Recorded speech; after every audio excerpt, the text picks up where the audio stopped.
Všímavosť je teda schopnosť, vďaka ktorej vieme pozorovať naše myslenie. A to si môže povedať hocikto, že však ja pozorujem svoje myslenie. Lenže to nie je také jednoduché. Všímavosť musí byť správna všímavosť, pretože existuje aj nesprávna všímavosť. Pokiaľ pozorujeme s hrôzou naše myslenia a bojíme sa ho, že čo sa tam objaví v našej mysli, tak to nie je tá všímavosť, o ktorej hovorím. Všímavosť musí byť správna. A keď je všímavosť správna, tak má 3 atribúty. Prvý atribút je ten, že tá všímavosť pamätá na to, že všetko je nepermanentné. Uvedomuje si nepermanentnosť nášho myslenia.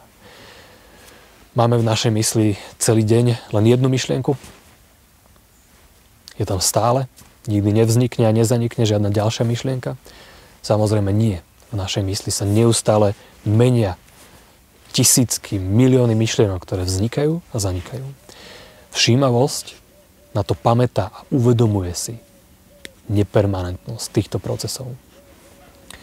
Nepermanentnosť je veľmi dôležitá súčasť nášho života, ktorú keď si vieme uvedomiť, tak vieme v kľude opustiť naše myšlienky. Pretože vidíme, že skrátka tá myšlienka tu je. Možno, že nás trápi, možno, že je nepríjemná, ale zanikne.